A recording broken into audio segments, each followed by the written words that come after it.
Hello, traders. FX Pip Collector here. Today is Thursday, August 7th, and this is my analysis for the pound yen, and I'm on the 1 hour time frame.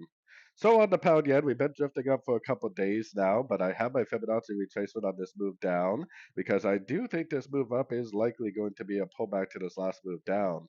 So what I'm doing is every time it approaches a Fibonacci level, I'm paying very close attention because if it approaches a fib level that makes a big break to the downside, a break of structure, then I definitely would take it as a short. Now, it doesn't have to stop at the 50. It could go up to the 61 or even the 78%. So I would, depending on what time frame you're trading, if you're trading below the 1 hour, then I would definitely be suggesting longs until you get a break of structure down at a fib level. If you're more of like a day trader slash swing trader, you're probably waiting for that break of structure to the downside at a Fibonacci level to take your next short. So anyways, don't forget to check out my website, linked over here in the corner. And as always, thank you for watching and happy trading.